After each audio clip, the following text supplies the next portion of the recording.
الحمد لله حمدا كثيرا طيبا مباركا فيه نحمده ونستعينه ونستغفره ونعوذ بالله من شرور أنفسنا ومن سيئات أعمالنا من يهده الله فلا مضل له ومن يضلل فلا هادي له أشهد أن لا إله إلا الله وحده لا شريك له وأشهد أن محمدا عبده ورسوله لا نبي بعده اللهم صل وسلم وبارك على محمد بن عبد الله وعلى آله وأصحابه ومن تبعه إلى يوم القيامة أما بعد. Hadirin rahimakumullah, marilah kita memanjatkan rasa syukur kita kehadirat Allah dengan senantiasa selalu bersyukur. Alhamdulillah atas segala nikmat dan karunia-Nya. Dan hari ini kita diberi karunia untuk bisa menikmati maghfirah di bulan Ramadan, sehingga diharapkan nanti ketika kita keluar dari Ramadan menjadi orang yang terampuni seluruh dosa-dosanya. Salawat dan salam mari kita sanjungkan, kita sampaikan, kita doakan kepada baginda Nabi Muhammad SAW,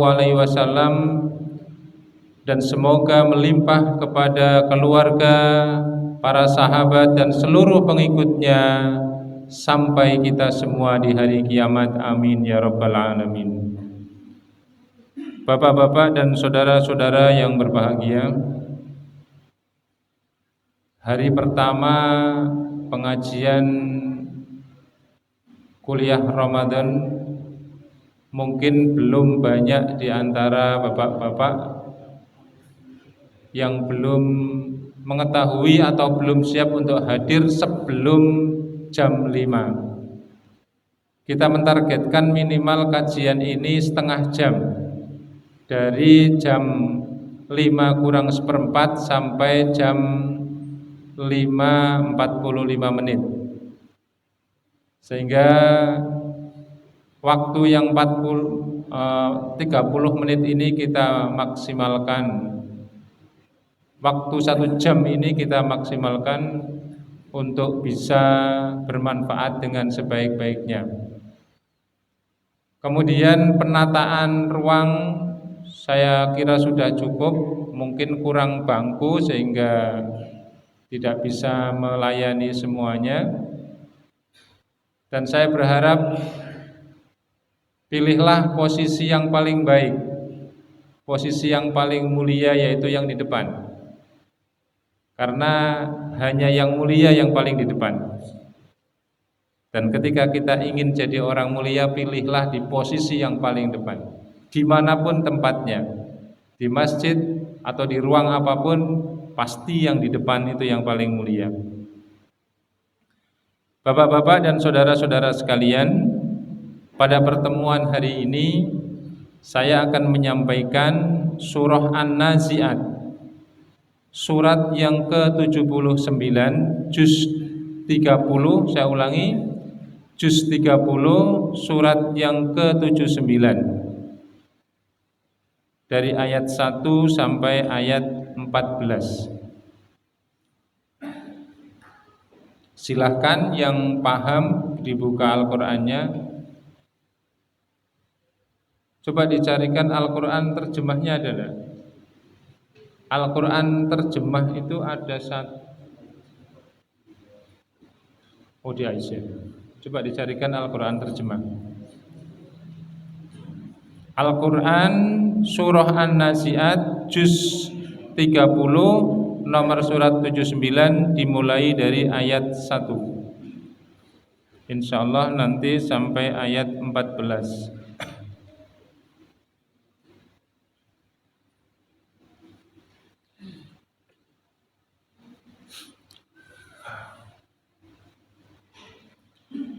Kita mulai dengan membaca bersama surah An-Nazi'at dari ayat 1 sampai ayat 14. Semoga dalam 1 jam bisa selesai. Sudah dibuka? Juz 30 surah nomor 79 setelah surah An-Naba. Dimulai dari ayat 1.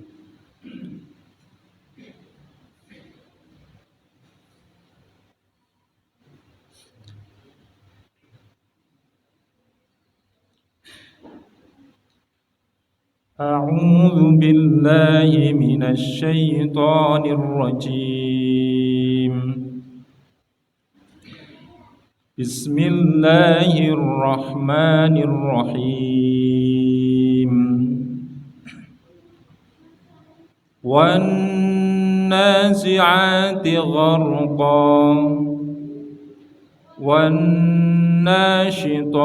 نشطا والسابحات سبحا فالسابقات سبقا فالمدبرات أمرا يوم ترجف الراجفة تتبعها الرادفة قلوب يومئذ واجفة أبصارها خاشعة يقولون أئنا لمردودون في الحافرة أئذا كنا عظاما نخرة قالوا تلك إذا كرة خاسرة فإنما هي شجرة واحدة فإذا هم بالساهرة.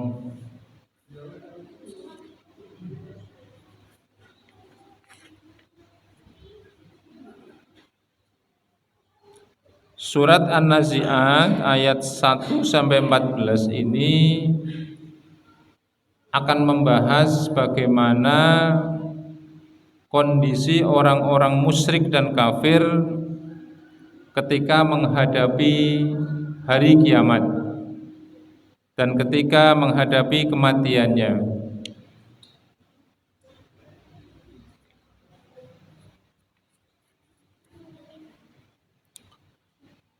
Wan-nazi'ati gharqa, demi malaikat-malaikat yang mencabut nyawa dengan keras.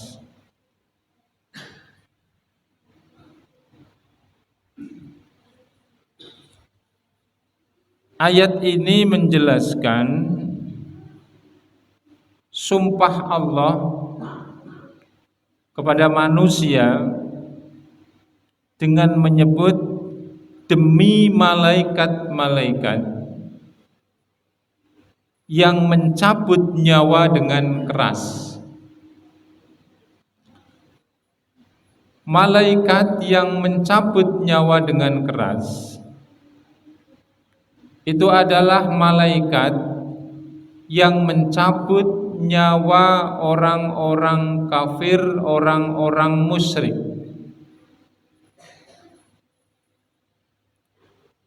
Orang-orang musyrik dan orang-orang kafir ini ketika dia meninggal, dia tidak mau dicabut nyawanya. Maka malaikat yang bertugas mencabut nyawanya akan mencabut nyawa itu dengan sekuat-kuatnya. Karena yang dicabut nyawanya tidak mau, maka malaikat mencabutnya dengan keras, mencabutnya dengan seluruh kekuatan, atau dalam bahasa Jawane nyabute disebrak-sebrak. Mengapa terjadi demikian? Karena orangnya memang berusaha untuk tidak mau dicabut nyawanya, sehingga dengan sangat kejam malaikat mencabut nyawanya dengan paksa. Ini sumpah Allah, adanya malaikat yang akan mencabut nyawa orang-orang musyrik, orang-orang kafir dengan sangat keras. Tidak ada ampun dan tidak ada alasan untuk pelan-pelan, sehingga sakitnya luar biasa. Nyawa yang dicabut dengan pelan-pelan saja itu sakitnya luar biasa, apalagi nyawa yang dicabut dengan keras, dicabut dengan ditarik, disebrak tanpa rasa kasihan sama sekali. Tarik dan ditarik sampai benar-benar nyawa itu terlepas. Sehingga di dalam kehidupan nyata kita sering menemukan orang-orang yang ketika dicabut nyawanya maka matanya melotot atau lidahnya keluar atau hal-hal yang lain yang menunjukkan betapa orang itu sangat menderita ketika malaikat mencabut nyawanya dengan keras. Ini sesuatu sumpah Allah yang sekaligus menunjukkan ancaman kepada kita, ancaman kepada orang-orang yang kafir, ancaman kepada orang-orang yang musyrik, bahwa matinya saja berhadapan dengan malaikat yang sangat keras. Na'udzubillah min dzalik. Selanjutnya ayat yang kedua, wan nasyitati nashta, demi malaikat-malaikat yang mencabut nyawa dengan lemah lembut.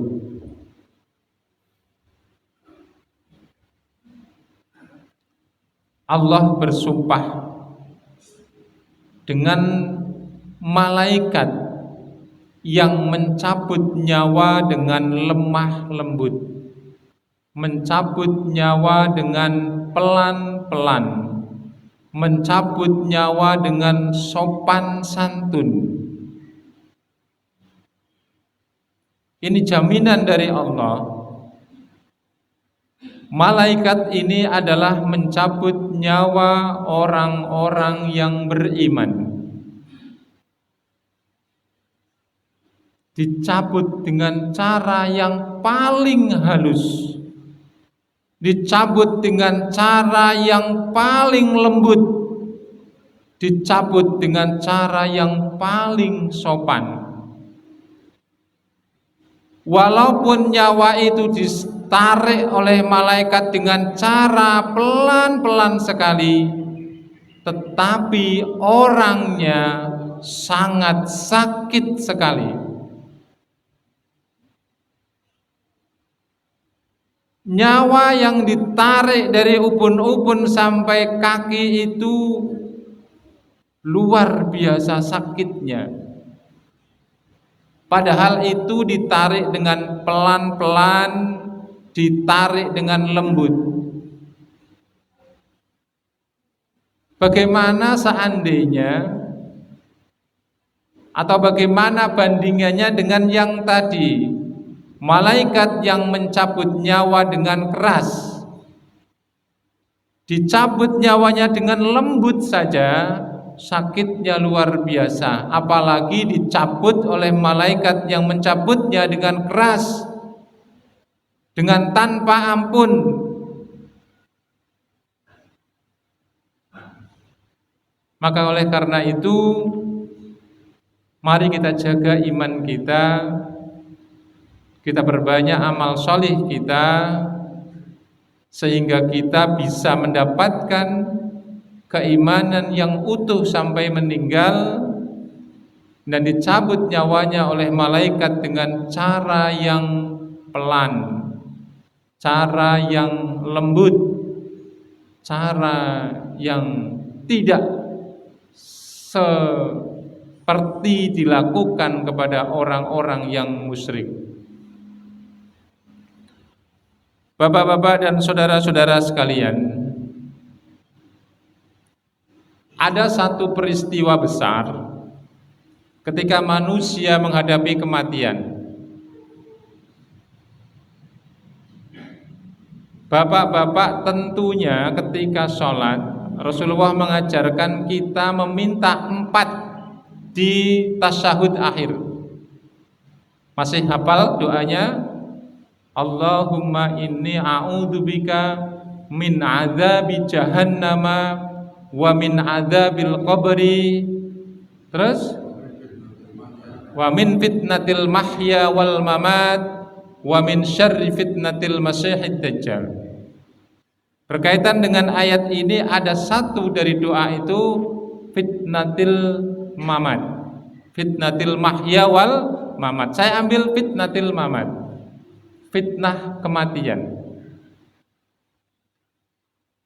Bapak-bapak dan saudara-saudara yang mulia, setiap orang ketika akan meninggal, maka dia berhadapan dengan fitnatil mamat, fitnah kematian. Apa itu fitnah kematian? Fitnah kematian adalah proses di mana manusia akan dicabut nyawanya, maka para setan berbondong-bondong merayu orang itu supaya menjadi kufur. Setan akan datang kepada orang itu dengan segala rayuan terakhir. Setan akan berjuang maksimal agar orang yang akan mati ini mati dengan su'ul khotimah. Maka akan ada banyak sekali bentuk-bentuk dari fitnah mati. Ketika orangnya sudah tidak sadar secara fisik, dia sudah mungkin tanda kutip koma, maka pada saat itu setan berbondong-bondong memberikan rayuan. Kalau dia itu, saya umpamakan sebagai satu contoh saja, kalau dia itu kondisinya sakit, maka setan akan membuat rayuan bahwa akan diberikan kesembuhan. Yang penting dia melakukan sesuatu yang diperintahkan oleh setan. Yang sesuatu itu ketika dia lakukan, maka orang itu menjadi kafir dan masuk neraka. Kalau orang itu orang yang masih punya cita-cita, keinginan tertentu yang masih belum terlaksana, maka setan akan datang dan akan menjanjikan terlaksananya cita-cita itu. Setan akan menjanjikan terlaksananya cita-cita itu dengan satu syarat, melakukan apa yang diperintahkan oleh setan. Dan bila orang itu melakukan perintah setan itu, maka dia kafir dan pasti neraka dan su'ul khotimah. Jadi apapun yang dipikir, yang dirasakan oleh orang yang menjelang kematiannya, itu menjadi sarana terbesar setan untuk menyesatkan orang tersebut.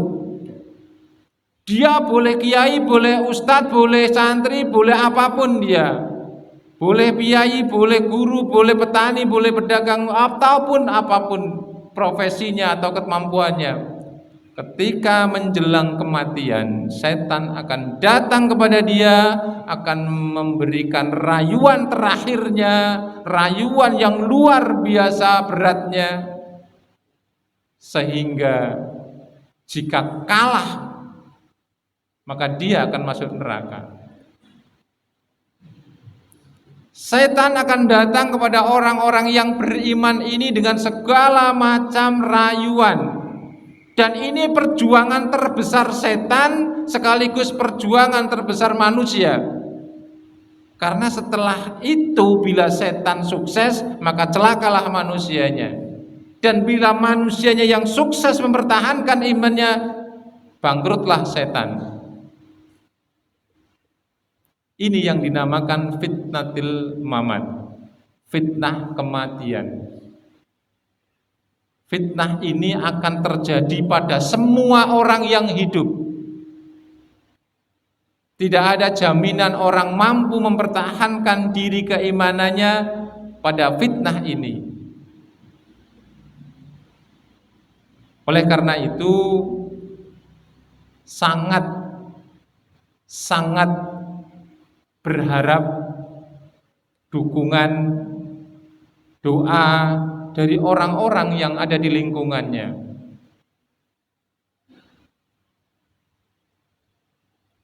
Setan berjuang 1000% untuk dapat mengkafirkan orang iman ini sehingga dia gagal untuk masuk surga.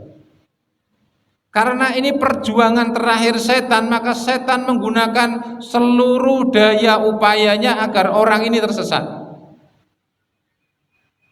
Kalau yang hari itu saya, maka setan akan berusaha agar saya tersesat dengan semua tipu daya yang terbaik, baik tipu daya duniawi maupun tipu daya akhirat. Setan bisa menawarkan surga. Saya siapkan surga, kata setan, dan akan langsung masuk surga. Dia tunjukkan surganya, asal orang itu mengucapkan satu perintah setan, melaksanakan perintah setan itu, maka dia akan terjebak dalam tipu daya setan. Ini fitnah mati, dan semua yang di sini pasti akan mati. Bapak-bapak dan saudara-saudara sekalian, ada satu momen di mana ketika orang itu menjelang kematian, jangan sampai orang yang akan mati dilepas biarkan begitu saja. Maka mari kita yang belum mau mati atau belum mati, ketika ada orang yang akan mati, kita harus bantu dia, kita harus lindungi dia, kita harus pertahankan iman dia. Ketika orang yang akan mati, dia butuh dukungan. Dukungannya apa? Dukungannya supaya imannya tetap kuat. Silahkan para saudaranya, keluarganya, tunggui dia. Bacakan kalamullah, bacakan istighfar, zikir dan sebagainya, agar jangan sampai ketika sedang meninggal, saudara-saudaranya yang ada di sekelilingnya nunggoni tanpa membuat benteng, setan bisa masuk. Dukung dia dengan bacakan Al-Quran supaya setan tidak berani masuk ke situ. Dukung dia dengan doa-doa supaya setan bisa berani masuk ke situ. Jangan biarkan saudara-saudara kita yang akan mati, biarkan dia berjuang sendiri menghadapi setan. Jangan biarkan orang tua kita yang mau mati dibiarkan berjuang sendiri melawan setan. Jangan biarkan anak istri kita, tetangga kita yang akan mati, kita biarkan dia berjuang sendiri menghadapi setan yang beribu-ribu bahkan jutaan setan merayunya pada hari itu sebagai perjuangan terakhir setan kepada orang itu untuk menjadi kafir.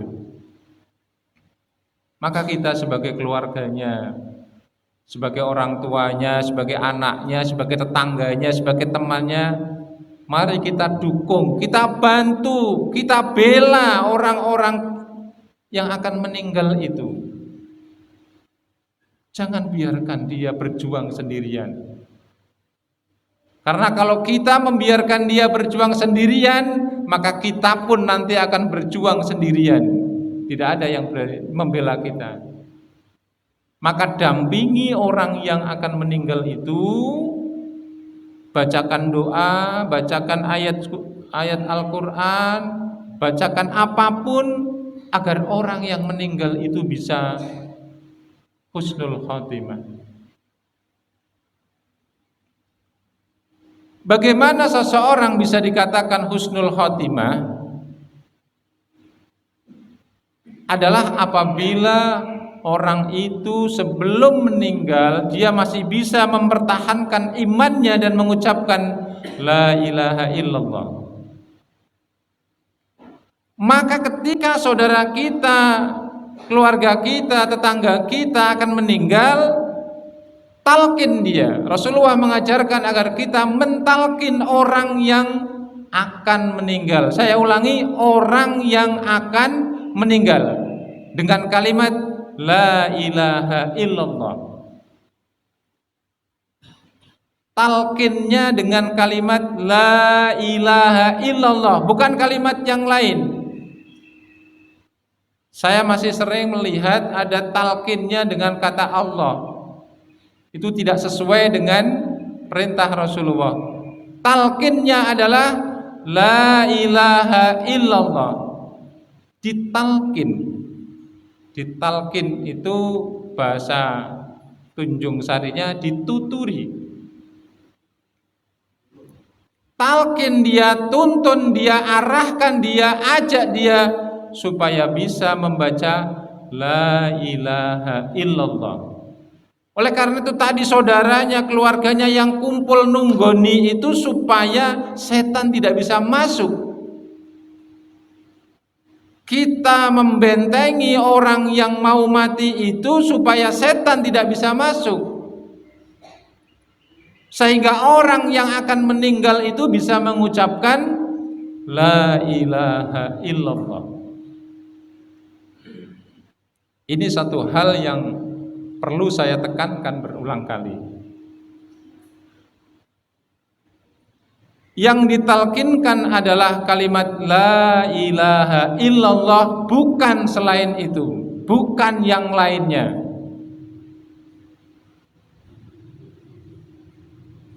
Bagaimana cara mentalkin yang benar? Saya sering melihat ada orang mentalkin tapi caranya tidak pas. Mentalkin itu menuntun, melatih, mengarahkan. Maka ketika kita mentalkin orang supaya la ilaha illallahnya jalan, maka lakukan dengan cara yang benar. Talkinlah di telinga sebelah kanan. Di telinga, bukan di muka, karena banyak saya lihat mentalkinnya di muka. Talkin itu di telinga sebelah kanan. Ajaklah, perintahkanlah, anjurkanlah si calon mayat itu dengan sebut namanya. Misalnya namanya Abdullah. Wahai Abdullah, ucapkanlah la ilaha illallah. Setelah itu diam. Biarkan ruhnya berjuang untuk bisa menggerakkan mulutnya mengucapkan la ilaha illallah. Beri waktu, kesempatan orang itu untuk mencerna apa yang didengarnya menjadi gerakan ruhani sehingga dia bisa mengucapkan la ilaha illallah. Jangan penjenengan di telinganya terus la ilaha illallah, la ilaha illallah. Jangan, biarkan dia mengucapkan. Biarkan terucap dari lisannya kalimat la ilaha illallah.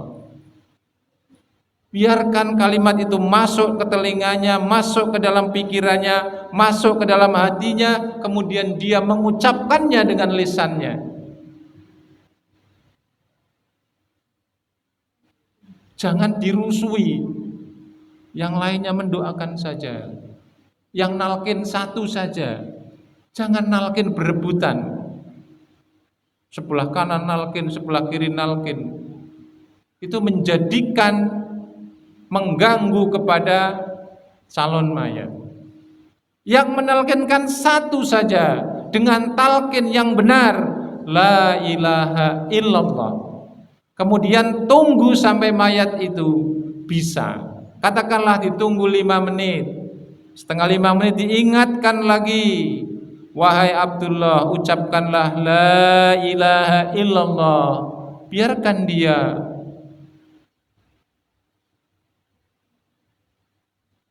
mampu mengucapkannya sendiri. Jangan dijojrot terus. Ketika dia itu bisa mengucapkan la ilaha illallah sebelum kematiannya, maka itulah husnul khatimah.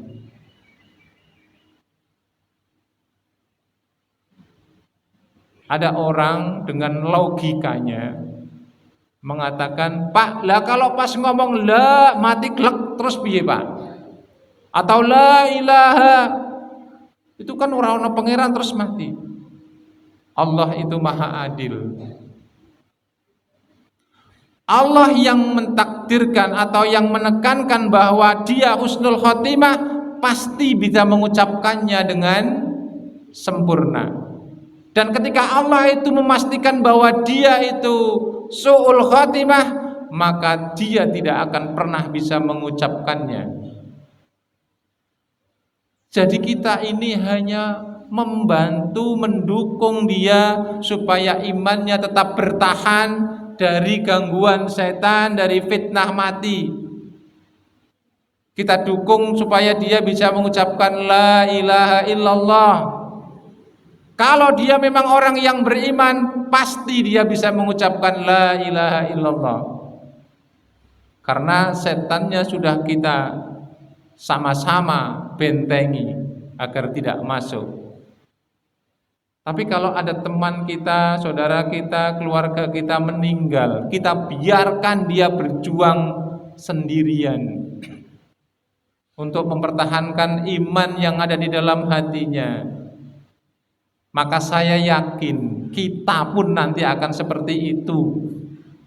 Kita harus berjuang sendirian menghadapi fitnatil mamat, fitnah kematian. Bapak-bapak dan saudara-saudara sekalian,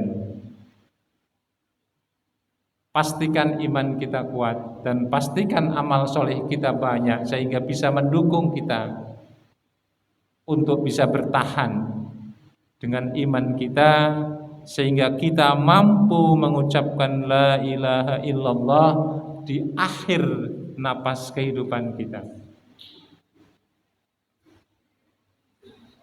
Ayat berikutnya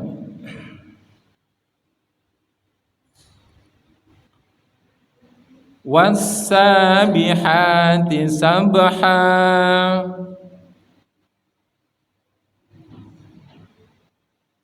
demi malaikat yang turun dari langit dengan cepat.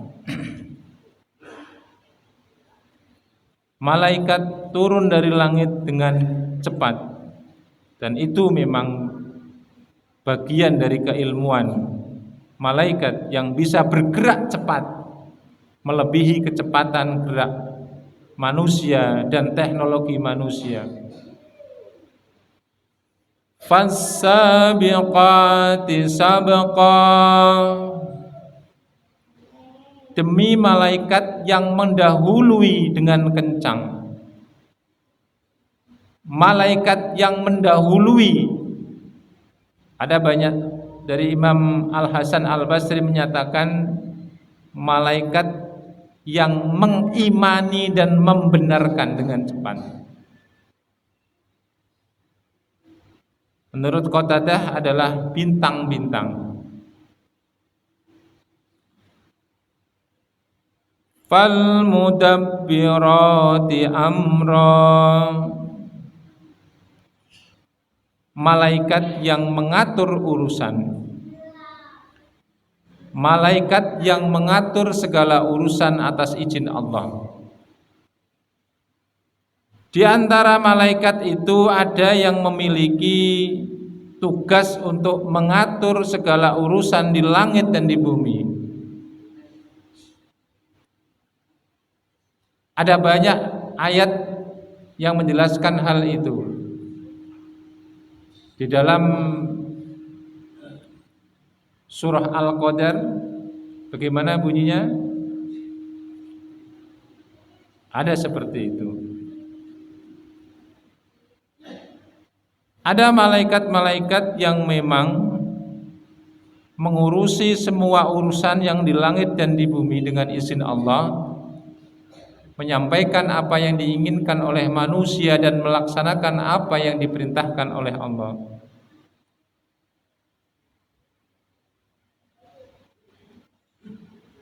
Yauma tarjufur rajifah tatsba'uhar radifah. Pada hari ketika tiupan pertama menggoncangkan alam, tarjufur rajifah, tiupan pertama menggoncangkan alam. Pada hari kiamat, pada tiupan yang pertama, langit dan bumi bergoncang dengan goncangan yang luar biasa. Di dalam surah Muzammil ayat 14, yauma tarjuful ardu wal jibal, pada hari bumi dan gunung-gunung berguncang. Tiupan yang pertama itu mengguncang seluruh langit dan bumi dengan goncangan yang tidak berhenti, sampai seluruh apa yang ada di langit, apa yang ada di bumi menjadi rata.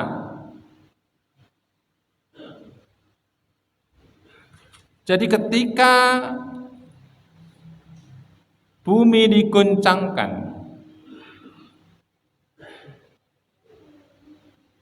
itu gunung-gunung sampai berterbangan, kal ihnil manfus, seperti bulu yang dihamburkan.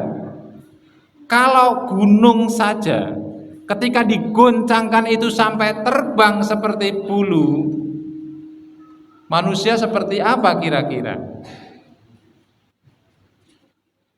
Gunung yang sebesar Gunung Slamet ketika tiupan pertama digoncangkan itu sampai terbang seperti bulu. Kira-kira manusia kaya ngopo?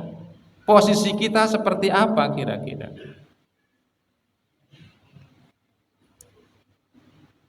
Panjenengan pernah merasakan lindu gempa bumi? Berapa menit? Berapa detik? Menit kesuwen, medeni. Berapa detik? Jangankan kok menit ya, detik aja, 10 detik saja itu ketakutannya sudah sampai ke ubun-ubun. Wedine wis kliwat. Itu dalam hitungan detik. Tapi fatarjufur rajifah itu tidak hitungan detik, hitungannya sampai hancur. Kalau sampai hancur berapa menit atau berapa jam? Maka di dalam ayat yang lain ketika itu terjadi, orang tua tidak ingat anak, orang hamil langsung melahirkan, anak tidak ingat orang tua, istri tidak ingat suami, suami tidak ingat istri. Luar biasa. Itu tiupan yang pertama. Kemudian di tiupan yang kedua, maka seluruh manusia dimatikan. Ar-radifah, di tiupan yang kedua, wa hummilatil ardu wal jibalu fadukkata dakkatan wahidah, dan diangkatlah bumi dan gunung-gunung lalu dibenturkan keduanya sekali benturan. Luar biasa. Ketika gunung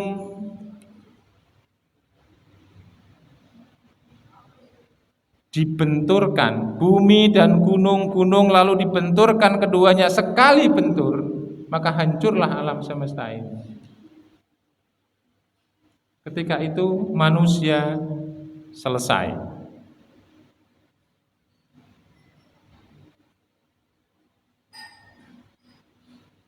Kondisi itu oleh orang-orang kafir Quraisy dibantah. Orang-orang musyrik Quraisy tidak percaya adanya hari kiamat dan tidak percaya adanya hari kebangkitan. Kalau sudah mati ya selesai. Padahal semua manusia pada waktu itu qulubu yauma idzi wajifah, hati manusia pada waktu itu sangat takut, luar biasa ketakutannya. Jangankan kok ingat mati, apapun tidak diingatnya lagi, semuanya lari yang tidak punya arah tujuannya.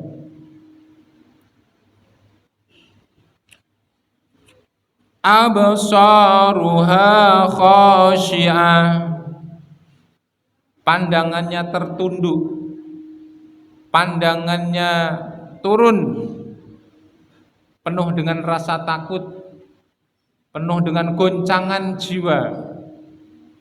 Mengapa tunduk? Karena dia tidak punya harapan lagi. Mereka begitu ketakutan, begitu rendah jiwanya, begitu hina, begitu ketakutan yang luar biasa, karena dia tidak punya pilihan lain kecuali harus mengalaminya. Maka orang-orang kafir mengatakan, yaquluna inna lamarduduna fil hafirah.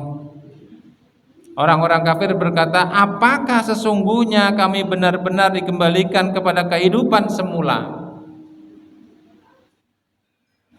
Orang kafir Quraisy tidak percaya bahwa setelah mati orang dibangkitkan kembali. Nah, pada waktu itulah, pada waktu kiamat itulah, mereka orang-orang yang musyrik, orang-orang yang kafir, muncul pertanyaan, apa benar-benar akan dikembalikan kepada kehidupan semula, dibangkitkan dari kubur? Padahal tulang melulangnya saja sudah tidak ada. Orang-orang kafir Quraisy tidak percaya itu. Bagaimana membangkitkannya? Wong balunge wis ilang, sudah jadi tanah, sudah dimakan tikus dan seterusnya.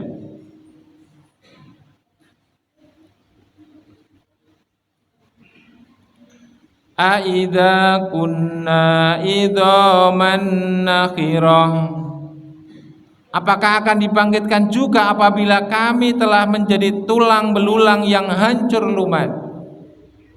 Balung tulangnya sudah tidak ada, apakah mau dibangkitkan pula?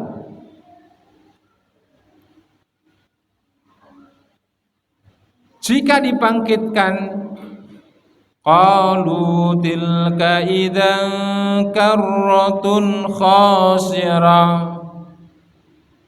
Mereka berkata, kalau demikian, kalau benar dibangkitkan, itu adalah suatu pengembalian yang merugikan. Kita pasti akan celaka.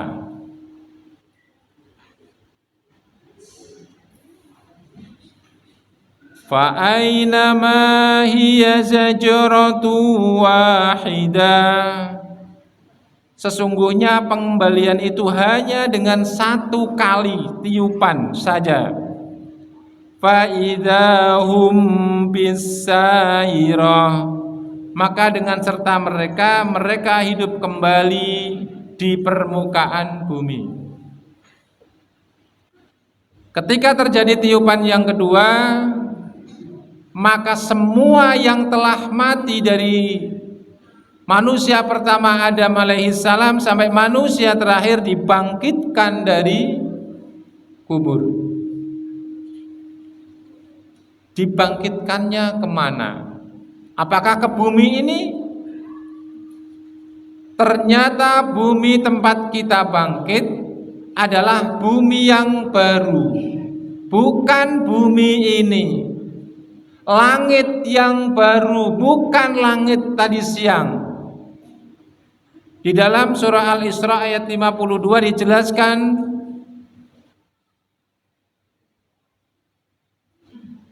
dalam surat Ibrahim ayat 48 dijelaskan, yauma tubaddalul ardu ghairal ardi was samawat wa barazu lillahil wahidil qahar. Yaitu pada hari ketika bumi diganti dengan bumi yang lain, dan demikian pula langit diganti dengan langit yang lain, dan mereka semua dikumpulkan di padang mahsyar menghadap kehadirat Allah yang Maha Esa lagi Maha Perkasa. Ketika tiupan kedua manusia dibangkitkan dari kuburnya, mereka bangkit di bumi baru yang rata, bumi baru yang kering, tidak ada pohon, tidak ada air, tidak ada tanah, tidak ada gunung, tidak ada laut, hanya padang pasir saja yang rata, tidak ada sedikit pun, semuanya rata. Dijelaskan di dalam surah Toha ayat 105 sampai 107, wa yas'alunaka 'anil jibal faqul yansifuha rabbi nasfa. Mereka bertanya kepadamu tentang gunung-gunung, maka katakanlah Tuhanku akan menghancurkannya di hari kiamat sehancur-hancurnya. Fayadaruha qa'an safsafan la tara fiha iwaja wala amta. Dia akan menjadikan bekas gunung-gunung itu datar sama sekali, tidak ada sedikit pun kamu melihat padanya tempat yang rendah dan tempat yang tinggi. Artinya di bumi yang baru itu rata, tidak ada bedanya sama sekali. Tidak ada air, tidak ada tanah, tidak ada bukit, tidak ada gunung, tidak ada sungai, tidak ada lautan. Semuanya adalah rata. Oleh karena itu, saudara-saudara sekalian, kita harus mempersiapkan diri untuk menghadapi hal yang pasti kita akan temui, yaitu mati. Kita harus mempersiapkan diri menghadapi hal yang pasti kita akan menghadapinya, yaitu bangun dari kubur. Dan kita harus menyiapkan diri pada hal yang pasti bahwa kita akan dihisab seluruh amal kita. Tidak ada orang yang tidak punya salah, tidak ada orang yang tidak punya dosa. dan tidak ada dosa yang tidak diampuni oleh Allah selama kita mau minta ampun kepadanya. Sebesar apapun dosa kita, masih besar ampunan Allah. Sebanyak apapun kesalahan kita, masih banyak ampunan Allah. Maka mari kita persiapkan diri kita supaya jangan sampai kita menyesali,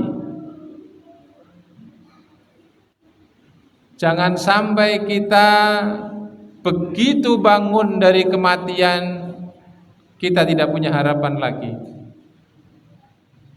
Orang yang menjelang kematiannya dia sudah mempersiapkan diri menghadapi kematiannya, itu adalah orang yang terbaik. Insya Allah dia bisa husnul khotimah. Tetapi orang yang tidak menyiapkan diri menghadapi kematiannya, maka celakalah dia, karena kemungkinan su'ul khotimahnya lebih besar, karena dia tidak punya persiapan. Oleh karena itu, bapak-bapak dan saudara-saudara sekalian, ini adalah bulan Ramadan, bulan yang penuh ampunan, bulan yang penuh rahmat. Jadikan Ramadan ini adalah jalan untuk menghapus dosa-dosa kita. Jadikan kesempatan Lailatul Qadar untuk mengumpulkan pahala beribadah selama 83 tahun. Sekali dalam malam Lailatul Qadar sama dengan beribadah selama 83 tahun. Maka insya Allah amalan kita akan sangat banyak sekali bila kita bisa menemukan Lailatul Qadar berkali-kali. Umur kita mungkin tidak sampai 100 tahun, tapi kalau Lailatul Qadar kita lebih dari 1, pasti amal kita lebih dari 100 tahun. Maka pastikan itu yang menjadi bagian dari perjuangan kita. Bapak-bapak dan saudara-saudara sekalian, demikian yang bisa saya sampaikan. Semoga apa yang saya sampaikan bisa menjadikan persiapan kita, bisa menjadikan kita mau membantu saudara kita yang akan mati supaya bisa husnul khotimah, bisa mentalkin saudara kita dengan benar, dan akhirnya kita bisa didukung oleh orang lain dan kita ditalkin oleh orang lain sehingga kita pun bisa husnul khatimah. Demikian, mohon maaf atas segala kekurangan. Billahi taufiq wal hidayah. Wassalamualaikum warahmatullahi wabarakatuh.